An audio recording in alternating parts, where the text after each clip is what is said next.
तो सोचिए, आपके पास दुनिया का सबसे तेज, सबसे पावरफुल कंप्यूटर है, लेकिन अगर कोई उसे चलाने वाला ही ना हो तो वो बस एक महंगा सा डिब्बा है।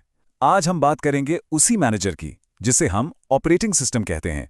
यही वो चीज़ है जो हमारे सभी डिवाइसेस में जान डालती है और उन्हें हमारे काम के लायक बनाती है। हाँ बिल्कुल। ये कुछ कुछ एक शानदार ऑर्केस्ट्रा जैसा है। सारे म्यूजिशियन तैयार हैं अपने अपने इंस्ट्रूमेंट्स के साथ, लेकिन कोई कंडक्टर ही नहीं है। अब सब अपना अपना तो बजा लेंगे, पर साथ मिलकर एक सुर एक धुन कैसे बनेगी?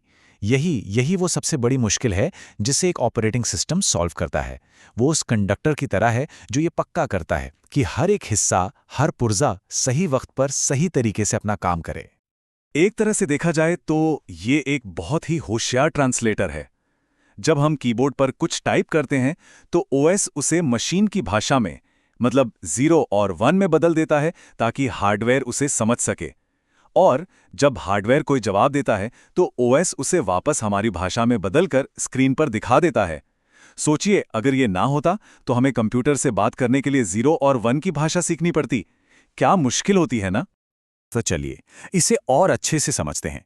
ऑपरेटिंग सिस्टम को समझने का एक बहुत अच्छा तरीका है उसे एक सरकार की तरह देखना। अब देखिए, एक सरकार खुद सड़कें या स्कूल नहीं बनाती, है ना? वो तो बस एक ऐसा माहौल, ऐसे नियम कानून बनाती है जहां लोग और कंपनियां ये सब काम आसानी से कर सकें। ठीक, बिल्कुल ठीक।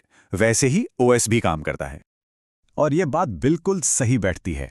हमारा वेब ब्राउज़र हो या कोई वीडियो गेम, वो हार्डवेयर से सीधे सीधे बात नहीं करता। नहीं, वो तो ओएस के बनाए हुए एक सेफ और ऑर्गेनाइज्ड माहौल में काम करते हैं। मतलब ओएस एक ऐसा प्लेटफॉर्म तैयार कर देता है जहां दूसरे सारे सॉफ्टवेयर्स आराम से चल सकें, फल फूल सकें। तो ये पूरा कंप्यूटर सिस्टम आखिर बना कैसे होता है? इसे ना हम 4 लेयर्स या परतों में देख सकते हैं। सबसे नीचे एकदम बेस में है हार्डवेयर, मतलब कंप्यूटर के असली पुर्जे। उसके ठीक ऊपर आता है ऑपरेटिंग सिस्टम, जो इन सारे पुर्जों को कंट्रोल करता है। फिर आती है तीसरी लेयर, हमारे रोज के ऐप्स, और सबसे ऊपर हम लोग यानी यूजर्स, जो इन ऐप्स को इस्तेमाल करके अपना काम करते हैं। अच्छा, अब ऑपरेटिंग सिस्टम की सबसे बड़ी जिम्मेदारियों में से एक पर आते हैं, और वो है रिसोर्स मैनेजमेंट, यानी संसाधनों को मैनेज करना। सोचिए, कंप्यूटर के पास लिमिटेड सीपीयू पावर है, लिमिटेड मेमोरी है और स्टोरेज भी लिमिटेड ही है। तो ओएस का काम एक स्मार्ट मैनेजर जैसा है, जो इन लिमिटेड चीज़ों को सभी प्रोग्राम्स के बीच में सही सही और बड़े अच्छे से बांटता है, ताकि कोई लड़ाई झगड़ा ना हो और सबका काम आराम से चलता रहे। तो ये क्या क्या मैनेज करता है? देखिए, इसे प्रोसेसेस को मैनेज करना होता है, मतलब जो भी प्रोग्राम्स चल रहे हैं। इसे मेमोरी को भी संभालना होता है कि भाई किसे कितनी जगह मिलेगी। और हाँ, स्टोरेज के साथ साथ कीबोर्ड, माउस, प्रिंटर जैसे बाहर के डिवाइस को भी यही कंट्रोल करता है। तो चलिए एक एक करके इन सब पर नजर डालते हैं। प्रोसेस मैनेजमेंट, ये ठीक वैसा है जैसा हम सब करते हैं। एक ही टाइम पर म्यूजिक भी सुन रहे हैं और किसी दोस्त से चैट भी कर रहे हैं। असल में क्या होता है, कंप्यूटर तो एक बार में एक ही काम करता है, लेकिन ओएस वो इतनी तेजी से इन दोनों कामों के बीच स्विच करता है, इतनी तेजी से कि हमें लगता है दोनों एक साथ हो रहे हैं। इसी कमाल को तो मल्टीटास्किंग कहते हैं। अच्छा, अब आते हैं मेमोरी मैनेजमेंट पर, और यह मामला थोड़ा सा ट्रिकी है। देखिए, जो मेन मेमोरी होती है, जिसे हम रैम कहते हैं, वो बहुत ज़्यादा तेज होती है। इसी वजह से सीपीयू फटाफट काम कर पाता है। लेकिन इसके साथ दो बड़ी दिक्कतें हैं। पहली, ये महंगी होती है, इसीलिए ज़्यादा नहीं लगा सकते। और दूसरी, ये वॉलेटाइल है, यानी अस्थिर। मतलब जैसे ही पावर गई, रैम में जो कुछ भी था सब गायब। तो ओएस इस मुश्किल से निपटता कैसे है? एक बहुत ही स्मार्ट सिस्टम से, जिसे मेमोरी हायरार्की कहते हैं। देखिए होता क्या है, हमारा सारा डेटा धीमी लेकिन परमानेंट हार्ड डिस्क पर सेफ रहता है।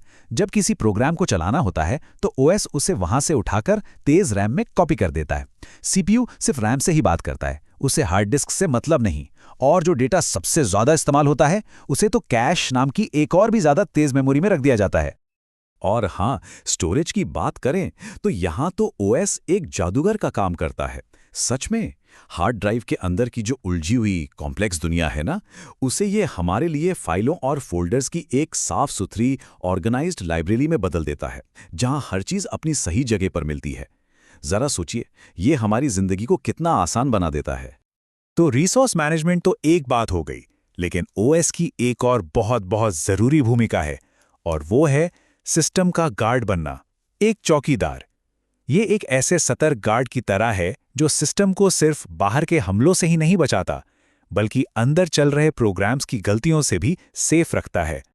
इसे समझने का एक बड़ा आसान तरीका है। सोचिए, कंप्यूटर में दो दुनियाएं हैं। एक है बच्चों का प्लेग्राउंड, जिसे हम कहते हैं यूजर मोड। यहां हमारे सारे ऐप्स खेलते हैं, लेकिन उनके हाथ बंधे होते हैं, वो कुछ भी खतरनाक नहीं कर सकते। और दूसरी दुनिया है कंट्रोल रूम, जिसे कहते हैं कर्नल मोड। यहां सिर्फ और सिर्फ ऑपरेटिंग सिस्टम जा सकता है और उसके पास हर चीज का पूरा कंट्रोल होता है। तो होता क्या है, जब हमारा कोई ऐप जो प्लेग्राउंड में है उसे कोई ज़रूरी काम करना होता है, मान लीजिए कोई फाइल सेव करनी है, तो वो ये काम खुद नहीं कर सकता। वो कंट्रोल रूम में बैठे ओएस को एक रिक्वेस्ट भेजता है। इस रिक्वेस्ट को कहते हैं सिस्टम कॉल। तब ओएस कंट्रोल रूम में उस काम को बड़े ही सेफ तरीके से करता है और फिर ऐप को बताता है कि काम हो गया और इसे वापस खेलने भेज देता है। इस तरीके से कोई भी ऐप सिस्टम में कोई गड़बड़ी नहीं कर पाता। और यकीन मानिए, ये प्रोटेक्शन बहुत बहुत ज़रूरी है। अगर ये दीवार ना होना तो एक छोटा सा वायरस या कोई खराब ऐप पूरे के पूरे ऑपरेटिंग सिस्टम को क्रैश कर सकता है, उसे तबाह कर सकता है, और फिर हमारा कंप्यूटर किसी काम का नहीं रहेगा। ये डुअल मोड ही वो चीज़ है जो हमारे सिस्टम को स्टेबल और सेफ रखती है। ठीक है, तो अब जब हम ये बेसिक बातें समझ गए हैं, तो चलिए ज़रा देखते हैं कि ये सब कॉन्सेप्ट्स आज की दुनिया में कहाँ-कहाँ इस्तेमाल होते हैं। क्योंकि ऑपरेटिंग सिस्टम सिर्फ हमारे लैपटॉप या डेस्कटॉप में नहीं है, ये तो सच में हर जगह है। सबसे पहले तो मोबाइल की दुनिया को ही देख लीजिए। हमारे फ़ोन पर चलने वाले iOS और एंड्रॉयड, इन्हें डेस्कटॉप के OS से बिल्कुल अलग मुश्किलों का सामना करना पड़ता है। इन्हें टच स्क्रीन के हिसाब से बनाना पड़ता है, बैटरी बचाने के लिए हर पल जुगाड़ लगाना पड़ता है, और बहुत कम मेमोरी में सब कुछ चलाना होता है। ये बिल्कुल एक अलग ही गेम है। और बात सिर्फ फ़ोन तक ही नहीं रुकती। जो बड़े बड़े सर्वर इंटरनेट को चलाते हैं, उनमें अपना OS होता है। हमारी कार का जो नेविगेशन सिस्टम है, उसमें एक OS है। यहाँ तक कि अस्पतालों की जो क्रिटिकल मशीनें होती हैं, उनमें भी खास रियल टाइम ऑपरेटिंग सिस्टम होते हैं, जहाँ 1 सेकंड की भी देरी खतरनाक हो सकती है। मतलब हर डिवाइस, हर ज़रूरत के लिए एक अलग तरह का OS अपना रोल निभा रहा है। तो इन सारी बातों का निचोड़ क्या निकलता है? सीधी सी बात है, ऑपरेटिंग सिस्टम हमारी पूरी डिजिटल दुनिया की वो अदृश्य, वो इनविजिबल नींव है जिस पर आज सब कुछ टिका हुआ है। हम अक्सर इस पर ध्यान नहीं देते, ये बस बैकग्राउंड में अपना काम करता रहता है। लेकिन सच तो ये है कि इसके बिना हमारे स्मार्टफोन, लैपटॉप, सर्वर, ये सब बस मेटल और सिलिकॉन के बेजान डिब्बे होते। ऑपरेटिंग सिस्टम ही है जो इस हार्डवेयर में जान डालता है और उसे हमारे लिए यूजफुल, भरोसेमंद और सेफ बनाता है। और ये सारी बातें हमें एक बहुत ही दिलचस्प सवाल पर लाकर छोड़ देती हैं। देखिए, इंटरनेट ऑफ थिंग्स से लेकर आर्टिफिशियल इंटेलिजेंस तक कंप्यूटिंग हमारी दुनिया के हर कोने में फैल रही है। तो ऐसे में OS बनाने वालों के लिए अगली बड़ी चुनौती क्या होगी? इस हमेशा कनेक्टेड, डेटा से भरी दुनिया को चलाने के लिए उन्हें किस तरह के नए सिक्योरिटी फीचर्स और नई ताकत बनानी होगी? ये सोचने वाली बात है ना?